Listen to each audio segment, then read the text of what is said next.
우리 도에서는 24일 11시 기준으로 제주 지역 코로나19 신규 확진자가 총 19명이 발생하였습니다. 그 중에 17명은 제주 확진자 접촉자로 대다수가 가족, 지인들로 파악되었습니다. 그리고 현재 2명은 감염 경로를 파악 중에 있습니다. 이달 확진자 중에 제주 확진자 접촉자는 71.1%, 격리 중인 확진자는 18.6%, 감염 경로 불명자는 15.5%로 분석되고 있습니다. 또한 지난 16일 서귀포시 법한동 마을회관 결혼식 피로연 참석자들은 증상이 없어도 진단검사를 받아야 합니다. 우리 도에서는 지난 23일 하루 동안 총 1,545건의 코로나 진단검사가 진행됐고 이 중에 19명이 확진 판정을 받았습니다. 그래서 누적 확진자 수는 총 946명으로 집계가 되고 있습니다. 제주 지역은 지난 18일부터 닷새째 신규 확진자가 한 자루 수를 보이며 확산세가 다소 완화되는 듯 하였습니다만 23일 19명이 추가로 더 나오면서 다시 지역사회 확산에 대하여 우려가 커진 상황입니다. 최근 일주일간 신규 확진자 수는 평균 8.6명으로 전일 8명과 비교해서 소폭 증가하였습니다. 5월 신규 확진자 232명 중에 제주도민은 212명이고 다른 지역 거주자는 20명으로 파악되었습니다. 확진자의 상당수는 제주 지역 확진자와의 접촉자로 가정의 달을 맞아 가족, 지인 간 모임을 매개로 한 코로나19 감염이 많았던 것으로 분석되고 있습니다. 이달 제주 지역 확진자의 접촉자로 감염된 사례가 총 165명으로 신규 확진자의 71.1%를 차지하고 있으며 이 중에 41명은 격리 중에 증상이 발현되어 격리 해제를 앞두고 진행한 검사에서 확진 판정된 것으로 나타났습니다. 그리고 현재 제주 지역에서 감염 경로가 불분명해서 조사 중인 확진자는 총 36명으로 다소 늘었습니다. 이달 신규 확진자의 15.5%입니다. 세부적으로 23일 신규 확진자 발생 현황 및 감염 경로를 설명드리겠습니다. 23일 확진 판정을 받은 19명은 모두 제주도민입니다. 감염 경로를 파악 중인 2명을 제외하고 나머지 17명은 제주 지역 확진자의 접촉자로 파악되었습니다.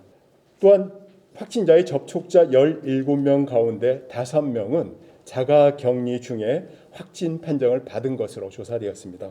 우리 도는 이들 확진자들의 진술을 추가로 확보하고 있고 앞으로 이동동선과 접촉자 감염 경로를 추가로 확인해서 다시 한번 말씀드리겠습니다. 또한 최근에 제주시 선사로 소재 삼양 해수사우나 남탕 방문자에 대한 검사를 하였습니다. 모두 57명에 대한 검사를 했는데 모두 음성으로 확인되었습니다. 한편 24일 오전 11시 현재 제주 지역 격리 중인 확진자는 114명이고 격리 해제자는 832명으로 파악되고 있습니다. 확진자 이동 동선을 공개 한번 해드리겠습니다. 우리 도는 역학조사 중에 확진자가 서귀포시 이어도로 소재 법한동 마을회관에서 진행된 결혼식 피로연에 참석한 사실을 확인하고 동선을 공개해 드립니다. 확진자는 지난 5월 16일 오전 9시부터 오후 6시까지 법한동 마을회관에서 진행된 결혼식 피로연에 참석했던 것으로 파악이 되었습니다. 이에 따라 지난 16일 확진자 노출 시간에 해당 결혼식 피로연장을 방문한 분들은 코로나19 증상 발현에 관계없이 가까운 보건소에 전화 상담 후에 진단검사를 반드시 받아주시길 바랍니다. 다음은 예방접종 진행 현황입니다.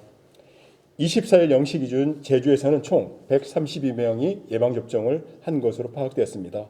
따라서 1차 접종은 현재까지 총 47,917명이 1차 접종을 받았고 2차는 총 21,445명이 접종 완료를 한 것으로 집계되었습니다.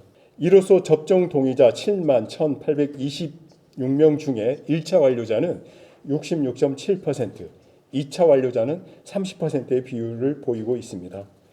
이날 이상 반응 의심 사례 신고는 없었습니다. 다음은 제주형 사회적 거리두기 1.5단계를 3주 더 연장합니다. 우리 도는 정부의 사회적 거리두기 방침에 따라 현 1.5단계와 5인 이상 사적 모임 금지 조치를 오는 6월 13일까지 3주 더 연장할 방침입니다. 이와 함께 유흥주점, 단란주점, 콜라텍, 헌팅포차, 감성주점 등 유흥시설 5종 및 홀덤펍, 노래연습장, 목욕장화, PC방, 오락실, 멀티방에 내려졌던 밤 11시까지 영업 제한 조치도 당분간 유지가 됩니다. 그렇지만 유흥시설 등에 대한 영업 제한은 앞으로 일주일간의 확진자 추이를 지켜본 후 오는 28일 재연장 여부를 결정할 방침입니다. 다시 한번 이제 당부의 말씀을 드릴 수밖에 없습니다. 최근 신규 확진 사례들을 보면 주로 가정과 직장 등에서 추가로 이어지고 있습니다. 자신도 모르는 사이에 코로나19 바이러스에 걸린 이후 일상 곳곳에서 산발적 접촉이 생겨나면서 또 다른 연쇄 감염으로 이어지는 경우가 많은 만큼 모임과 외출을 가급적이면 자제해 주시고 마스크 착용 등 방역 수칙 준수를 생활화하는 것이 무엇보다도 중요합니다. 코로나19 증상이 있을 때 상태가 호전되기를 기다리지 말고 한시라도 빨리 적극적으로 검사를 받아서 지역 내 숨은 감염자를 찾아낼 수 있도록 도움을 부탁드립니다. 그래야 추가 전파를 막을 수가 있기 때문입니다. 다시 한번 도민 여러분께 간곡히 호소를 드립니다. 다음은 우리 도에서는 집중 방역 기간 2주간 총 133건의 방역 위반 사항 적발에 대한 내용을 말씀드리겠습니다. 우리 도에서는 지난 10일부터 23일까지를 집중 방역 점검 기간으로 설정해서 취약시설 7,907곳을 대상으로 점검하여 벌여서 총 133건의 위반 사항을 적발하였습니다. 우리 도는 5월 들어 코로나19 확산세가 지속됨에 따라서 유흥시설, 노래연습장, PC방, 목욕장업 등 다중이용시설의 영업시간을 밤 11시까지로 제한하는 행정명령을 9일과 10일 각각 내렸었습니다. 우리 도는 집중 방역 점검 기간 동안 유흥시설 5종 614건, 노래연습장 971건, 식당 카페 629건, PC방 659건 등 총 7,907건에 대한 점검을 실시하였고 점검 결과 과태료 등 행정처분은 34건, 행정지도 99건 등 총 133건의 위반 사항을 적발했습니다. 우리 도에서는 코로나19 확산 방지를 위해서 소관 부서별로 다중이용시설 등 취약시설에 대한 점검을 지속적으로 추진할 계획입니다. 한편 우리 도는 집중 방역 점검 기간 마지막 날인 지난 23일 총 586건을 점검해서 이 중 4건의 위반 사항에 대한 행정지도 명령을 내렸습니다. 외곽도 팀장 현승호입니다. 지금까지 이상 반응 신고 현황을 보면 전체 338건 중에 일반 증상이 332건입니다. 그리고 아나필락스 의심 사례가 1건, 중증 의심 사례가 3건, 사망 사례가 2건이 있습니다. 현재까지 인과성이 있어 예방 접종으로 인한 인과성은 없는 걸로 지금 보고 있습니다. 가장 저희가 이 집단 사례에서 저희 좀 주목해야 될 부분은 지금 우리 제주도의 가장 큰 아주 좋은 문화이긴 합니다만 이 좋은 문화가 감염병에 있어서는 좀 취약한 부분을 보이고 있습니다. 저희가 지금 오늘 발표해드린 감염 경로 동선 공개에서 나온 것처럼 감염이 된 이 직장 동료가 가족의 필요연에 참석을 오랜 시간 동안 참석하면서 확산을 좀 더 부추겼고 그 확산세 안에 가족과 그러니까 필요연에만 참석하신 게 아니라 그 전날 가족 모임도 같이 이루어지면서 좀 더 많은 가족들이 감염된 사례로 보여지고 있습니다. 지금 말씀드린 그 부분이 법한동의 필요연과 같이 연결되는 동선입니다. 이 가족이 우선 지표 환자를 중심으로 가족과 동료에게 왔고 그 동료 중에 그 동료로 인해서 가족에게 갔고 그 가족 중심 밀접 접촉이 있었던 가족에서 확진자가 지금 다수가 나왔고 그로 인해서 지금 법한동 필요연장을 오늘 동선 공개를 했기 때문에 그 검사 결과는 오늘까지 지켜봐야 될 것 같습니다.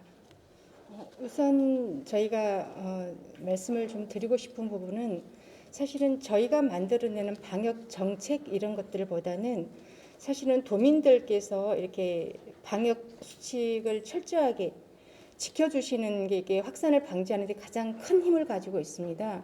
그러니까 저희가 아무리 좋은 정책을 만들어낸다라고 해도 도민들께서 직접 이 방역 수칙을 지켜주시는 것만큼 강한 힘을 발휘하지는 못합니다. 지금 저희가 역학조사 과정에서도 보면 우리 제주도는 굉장히 이렇게 가족 간의 친밀도라든지 다른 지인 간의 친밀도가 굉장히 강한 그런 좋은 문화를 가지고 있는 곳입니다. 그러다 보니까 지금 감염병 확산세에도 혹시라도 내가 그 가족들의 모임이라든지 뭐 제사라든지 필요연에 내가 가지 않으면 어떤 그 도리상 안 되는 그런 의식이 강하기 때문에 우선 이런 위험성을 무릅쓰고라도 이렇게 참여하시는 경향이 있는데 이 감염병이 좀 어느 정도 차단이 되고 예방 접종률이 올라가기 전까지는 이런 부분을 좀 가족 간의 만남, 지인 간의 만남을 꼭 자제해 주시기를 당부드립니다. 네, 학생이 있었습니다만 학생은 격리 중에 있었고 격리 해제 전 검사에서 양성이 되었기 때문에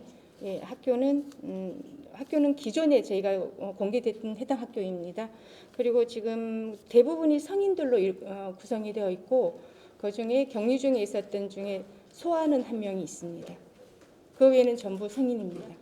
대학 운동부 관련해서 현재 66명, 제주시 일가족 관련으로 17명, 서귀포시 제사 관련으로 5명, 그다음에 제주시 목욕탕 관련으로 12명, 그리고 제주시 지인 모임으로 8명, 그리고 서귀포시 직장 관련으로 8명, 지금 현재 만들어지고 있는 이 집단 사례명은 저희가 지금 논의 중에 있고 직장으로부터 지표 환자를 중심으로 했을 때의 그 집단 사례명과 좀 더 확진자가 많이 나온 곳으로 해서 집단 사례명을 정할지는 저희가 좀 논의 중에 있습니다. 현재 거기에 관련해서는 13명이 확진이 됐습니다.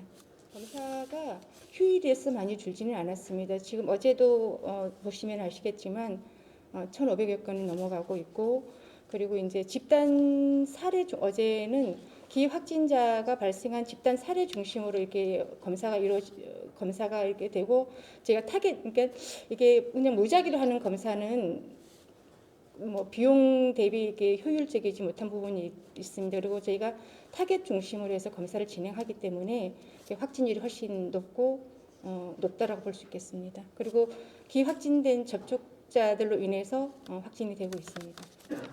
네, 해당 부분에 대해서는 있습니다. 있고 지금 거기 가셨던 분들에 대한 동선 공개는 오늘 내로 결정이 될 걸로 알고 있습니다. 그러니까 무작위로 저희가 동선을 공개하지 않고 영업장 보호라든지 도민 보호를 위해서 저희가 적극적으로 접촉자들을 지금 찾아내고 있고 검사를 진행하고 있기 때문에 만에 하나 지금 접촉자가 분류가 어려운 경우는 제가 적극적으로 동선을 공개를 드리고 이게 접촉자가 분류가 됐고 이 전파 위험성이 조금이라도 낮은 곳이라면 그분들에 대해서 보호를 해드리고 있습니다. 그래서 우리 영업주들께서는 안심 코드를 적극적으로 이렇게 우리 이용자 그 음식점이라든지 다중시설 이용하시는 분들이 안심 코드를 적극적으로 활용할 수 있도록 안내를 해주시고 우리 도민 또한 이렇게 내가 그 해당 동선에 대해서 안심 코드가 확인이 되면 저희가 바로